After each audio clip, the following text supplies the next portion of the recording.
depois de procurar por tanto tempo, continua vivendo em um mundo de ficção, um mundo que não é a arte.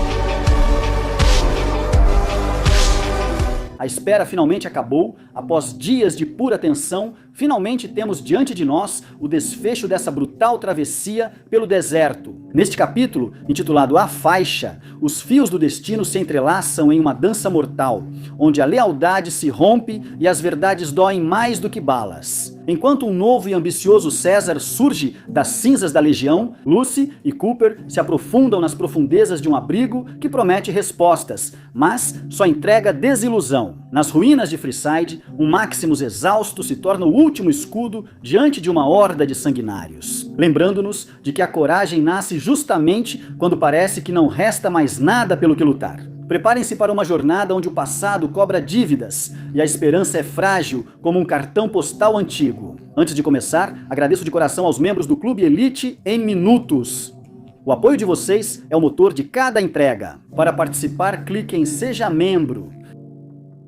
A história segue de onde paramos. Chet acusa Stephanie de ser necrófaga diante de todos, mas ela nega desesperada e foge para se esconder no escritório. Enquanto isso, Maximus luta ferozmente contra os sanguinários, que agora conseguiram acesso a Freeside, espalhando o caos na região. Ao mesmo tempo, Lucy faz uma descoberta perturbadora ao perceber que o banco de dados de seu pai é, na verdade, o crânio da congressista. Simultaneamente a esses eventos, vemos Cooper ativando e dando vida à inteligência artificial de Robert House. O sistema parece realmente satisfeito em vê-lo, enfim, reagindo com uma familiaridade inquietante, como se House tivesse certeza absoluta de que esse encontro aconteceria mais cedo ou mais tarde. Longe dali, a Legião segue espalhando terror por onde passa. Suas forças se encontram em um conflito direto e devastador, onde muitos guerreiros caíram durante a batalha. Em meio ao cenário de guerra, vemos Lacerta arrastando com esforço o corpo inerte de um dos seus até uma tenda médica. Este homem é um mensageiro que supostamente trazia notícias cruciais sobre a identidade do novo comandante-chefe das forças. No entanto, ao revistá-lo, Lacerta encontra apenas um pedaço de papel com uma sentença enigmática.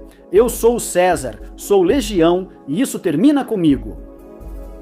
Um soldado presente, que consegue ver o conteúdo da mensagem, acaba sendo assassinado por Lacerta, que não quer que nada disso seja divulgado para não perder a autoridade diante das tropas. Em um ato de desespero e ambição, Lacerta decide comer o papel com a mensagem e, em seguida, coloca a coroa do antigo líder para assumir o comando absoluto das forças restantes. Ele anuncia de imediato um grande avanço rumo a Las Vegas, com o objetivo de reivindicar seus bens e transformar a cidade em um novo palácio para ele e seus guerreiros. Cooper retorna e é recebido pela inteligência artificial de Robert House, que o cumprimenta com um cinismo gentil.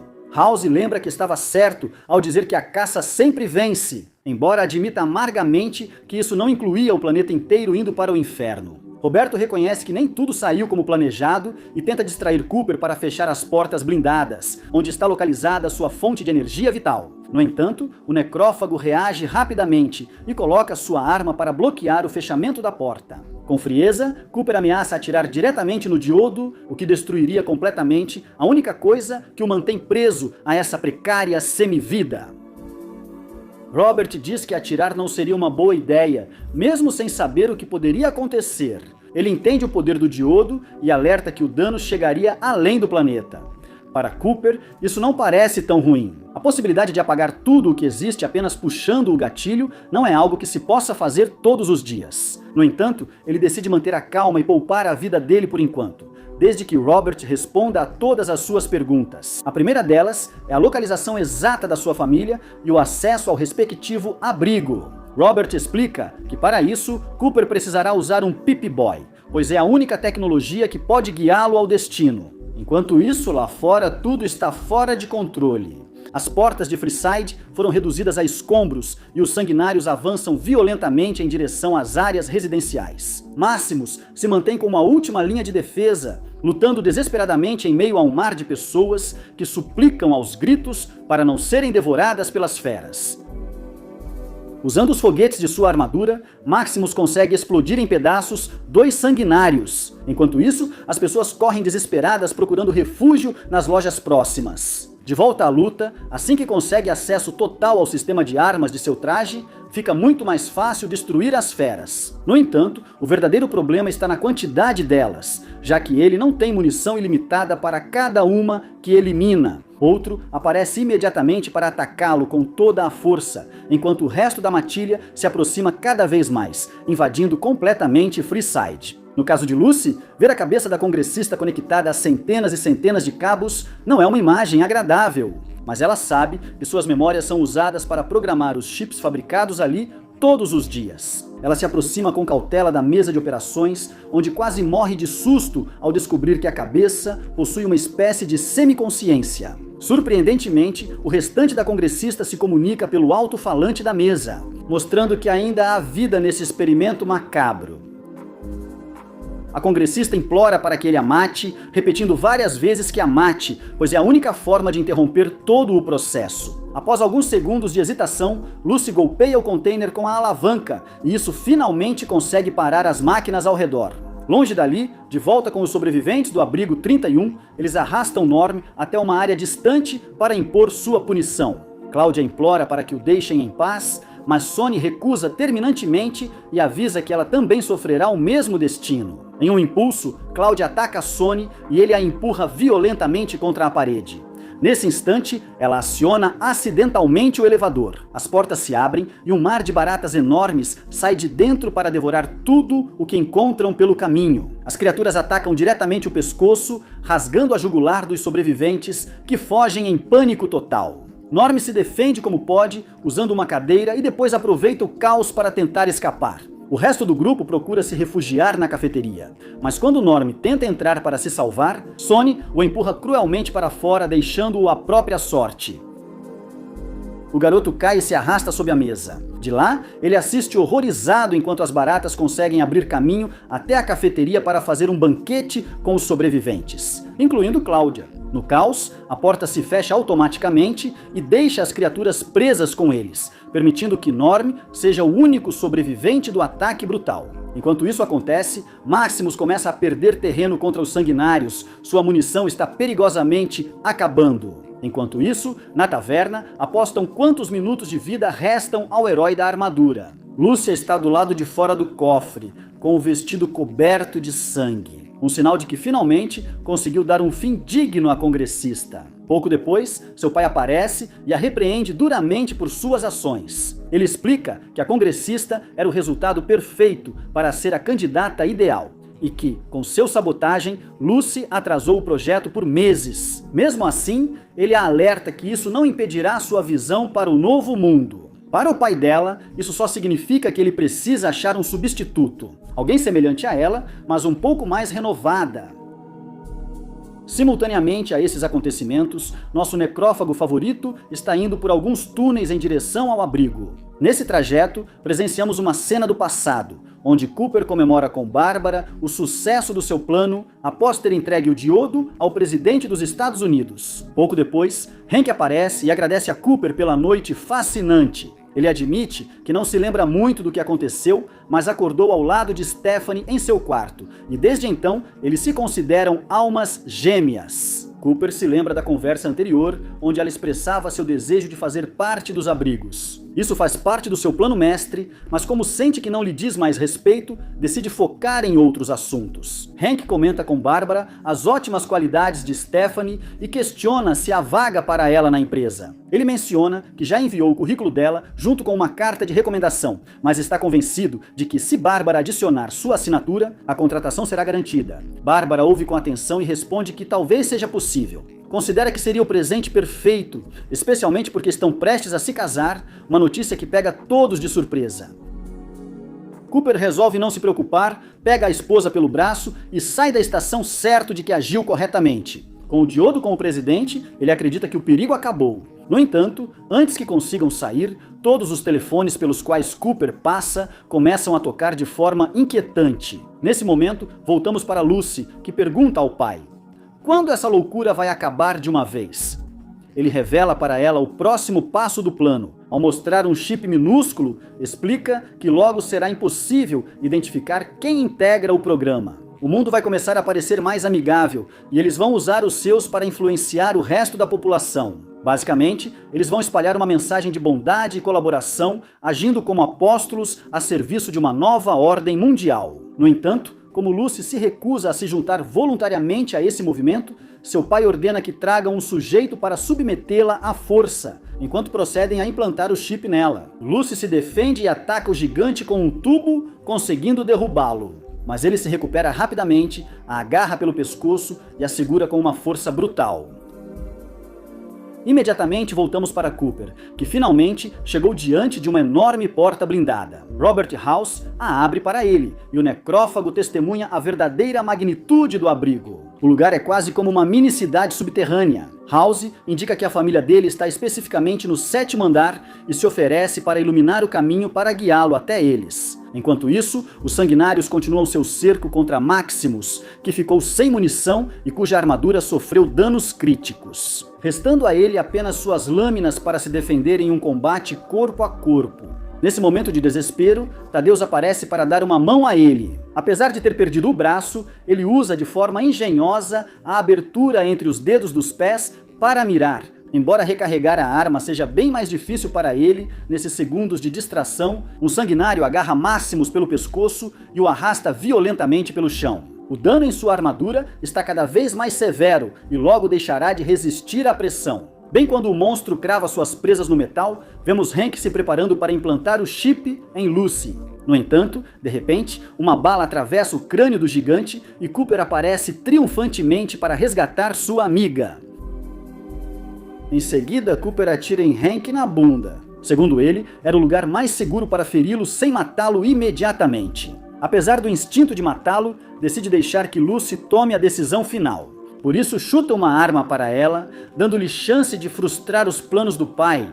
Cooper deixa claro de uma vez por todas que a escolha é dela. Em seguida, após pedir desculpas para se retirar, menciona que precisa ir recuperar sua família e sai do local, deixando Lucy sozinha com seu pai e a arma carregada. Ela permanece de pé ao lado dele, segurando a pistola por alguns segundos tensos, mas logo desvia o olhar para o chip que repousa sobre o corrimão. Enquanto isso, em Freeside, Maximus sente sua vida passar diante dos olhos e não consegue mais se mover. Sua armadura cedeu aos danos críticos e ele não tem mais como lutar. No entanto, ele se recusa terminantemente a morrer preso ali dentro, então consegue sair da armadura e começa a se arrastar pela rua. Enquanto isso, o restante das pessoas permanece escondido nas lojas, observando friamente e esperando para ver se vão ganhar dinheiro com sua morte iminente. Maximus pega uma lança e uma velha roleta como escudo, preparando-se para esperar o ataque final dos sanguinários. Vendo sua coragem, o balconista pega uma espingarda para ajudar, mas os outros não querem arriscar a vida por ele. O enorme monstro avança sobre Maximus quando, de repente, uma bala o mata de uma grande distância, disparada por um rifle calibre 50. Aparece um herói mascarado, membro de uma facção desconhecida para Maximus, que chega bem na hora para salvar o dia. Com seus tiros, esse herói atravessa os crânios dos sanguinários e logo surgem mais soldados, carregando as bandeiras da Nova Califórnia. Eles são guiados por uma senhora idosa que se oferece para fazer a troca com Maximus. Em um momento de esperança para todos, Lucy finalmente sai do abrigo com seu pai, que caminha lentamente devido ao ferimento nas nádegas. Ela observa atentamente o chip agora em seu pescoço. Embora ainda não o tenha ativado, mantém seu pai sob uma ameaça constante enquanto se afastam do local. Seu pai admite possíveis falhas no plano, mas garante ser o melhor disponível. Sempre sonhou tornar a superfície digna para ela. Ele confessa que muitas vezes quis desistir e voltar para sua família, mas não fez isso porque queria que tudo fosse melhor para ela, para a Norm e até para Stephanie. No entanto, agora que ela decidiu colocar um fim em tudo, seu pai decide revelar algo que vinha guardando em segredo. Ele a alerta que a Legião está indo para Las Vegas e que, sem dúvida, vão massacrar todos que permanecerem lá quando chegarem. Por isso ele insiste para que ela permaneça segura. Lucy, firme, exige que ele conte o verdadeiro propósito dos seus planos e ameaça apertar o botão do chip, caso ele se recuse. Ela garante a ele que, como já o perdeu uma vez, pode suportar perdê-lo de novo, talvez com o chip ativado, ele finalmente se torne o pai que ela sempre acreditou que ele era. Com o dedo sobre o botão, Lucy o chama de mentiroso, o que magoa profundamente seu pai. Assim, Hank resolve contar a ela uma verdade que ela não sabia. O verdadeiro experimento é a superfície, não os abrigos. Há mais de 150 anos que um experimento vem sendo realizado no deserto. Os resultados estão espalhados por toda parte, e os chips são apenas uma versão moderna desse processo. Segundo Hank, todos seguem ordens sem perceber há mais de um século. Depois de revelar isso para ela, seu pai se senta no chão, tira do bolso um controle idêntico ao que Lucy tem e se prepara para acioná-lo. Nesse momento, Lucy pergunta: quais ordens exatamente essas pessoas seguem e quem é que realmente as dá? Ela precisa saber o nome da pessoa que puxa as cordas por trás das sombras. No entanto, antes que seu pai possa responder, ele começa a sentir uma dor intensa e visível. Nesse instante de agonia, ele olha nos olhos de Lucy e diz que a ama. Em seguida, ele aperta o botão e seu corpo fica inerte, como se a vida o tivesse abandonado. Ela se aproxima desesperada para ajudá-lo, mas Hank não reage e sua respiração para completamente. Lucy derrama uma lágrima pelo homem que um dia foi seu pai, lamentando sua perda. Pouco depois, Hank volta à vida de forma repentina, mas seu olhar está vazio, sua mente foi completamente apagada. Ele não se lembra de onde está ou quem ela é, mas gentilmente oferece limpar o rosto da filha. Lucy começa a chorar ao ver seu pai agir de forma tão dócil e desconhecida. Pouco depois, ele parece completamente perdido em seu entorno e ela opta por se afastar para assimilar todas as revelações que ele lhe confessou antes de apagar sua mente. À distância, finalmente se ouve a voz de Maximus, que se aproxima lentamente de Lucy. Após uma longa e perigosa jornada para se reencontrarem, ambos se fundem em um abraço profundo. Nos braços de Maximus, Lucy sente conforto e se deixa amparar por alguns segundos, refugiando-se do caos. Enquanto isso, a ação se desloca para o abrigo, onde vemos Stephanie furiosa. No escritório, Chet segue acusando-a de necrófaga diante da multidão. Embora a acusação seja falsa, as pessoas ao redor dela desconhecem isso e se deixam levar pela fúria coletiva. Todos batem forte na porta, exigindo que ela abra para enfrentá-los. Diante da ameaça iminente, Stephanie decide recorrer à misteriosa maleta azul que Beth lhe entregou, a qual pertencia originalmente a Hank. Ela encontra uma versão diferente de um Pip-Boy na maleta, coloca no pulso e ativa. Na tela aparece um software da Robico com uma interface desconhecida e as palavras "sinal de emergência para o enclave" piscam insistentemente. Depois, Stephanie contata alguém do outro lado.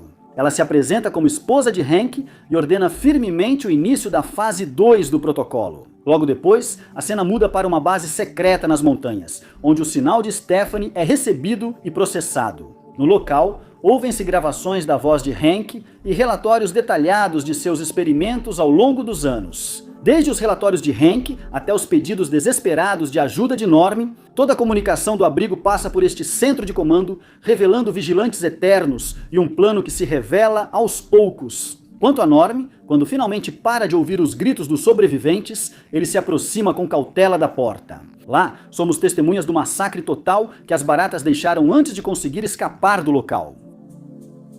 Dezenas de pessoas mortas estão espalhadas por todos os lados, mas em meio a todo esse caos, Norm descobre que Cláudia ainda está respirando. Com esforço, ele a tira daquele lugar, a coloca em uma velha carroça e parte dali, voltando para junto de Cooper. A inteligência artificial de House pergunta como ele protegerá sua família após recuperá-los. Ele o alerta que com o enclave ainda em funcionamento, não existe um lugar realmente seguro para onde ir, assim como tentou avisá-lo há tantos anos. Nesse exato momento, a história retorna ao passado, ao instante em que os telefones tocavam simultaneamente diante de Cooper. Ao atender o telefone, ele ouve a voz de Roberto, que lhe confessa que não o culpa pelo que está prestes a acontecer. House explica que sempre houve pessoas piores que ele, e que Cooper acabou de confiar o bem mais perigoso do mundo nas mãos de uma delas. Ele diz que admira sua tentativa de ser o herói, mas que confiar no presidente foi a jogada errada. Espero que possamos nos encontrar novamente depois que tudo passar, para tentar consertar tudo. Ao notar a expressão de Cooper, Bárbara percebe que algo sério ocorre e se aproxima dele. Voltamos ao futuro, onde o necrófago finalmente encontra as cápsulas criogênicas onde sua família supostamente descansa. Com passos lentos e cheios de expectativa, ele entra na sala e começa a verificar os nomes. No entanto, ao olhar dentro delas, percebe com uma profunda decepção que as unidades estão completamente vazias. A única coisa que repousa no interior é uma cadeira inerte. Em seguida, ouve a voz de House, que lhe diz friamente que apostou na esperança e perdeu no passado. Bem no momento em que solta os telefones, Cooper é preso pelo Serviço Secreto dos Estados Unidos. Ele é formalmente acusado de traição sob uma ordem direta do presidente. Bárbara só pode observar impotente enquanto o levam, com lágrimas escorrendo pelo rosto. De volta à sala criogênica, Cooper observa atentamente o fundo da cápsula e descobre uma pista. No chão da unidade, há um cartão postal do Colorado com mensagem escrita. A mensagem devolve esperanças. Nada está perdido, ele só precisa seguir procurando. Convencido, Cooper tira o Pip-Boy e vai embora, ignorando os avisos de House, que garante que o enclave ainda está ativo e que ele precisará dele para o que vem a seguir. Do lado de fora, na cidade, a Legião se aproxima, comandada por Lacerta, o novo César, bem quando Lucy chega ao escritório de House. Não há sinais de Cooper em lugar nenhum, só resta uma mensagem na tela dizendo sinal perdido. E eu posso e uma vista esplêndida das tropas se aproximando deles. A segunda temporada termina com Maximus segurando sua mão, enquanto Cooper segue um novo caminho para o Colorado, o lugar onde espera finalmente recuperar sua família. Em uma cena pós-créditos, vemos Dainé atravessando os hangares, cheios de feridos. Enquanto os horrores da guerra ecoam lá fora, o jovem se encontra com Quintus para entregar alguns planos. O ancião comenta como dedicou toda a sua vida para unificar a Irmandade. Ele diz que sempre tentou ser Quintus, o unificador, mas que esse nome morre naquele dia, para dar lugar a um novo, o Destruidor. O velho abre os planos e revela o design da armadura Liberty Prime. Encerrando o capítulo com um suspense absoluto,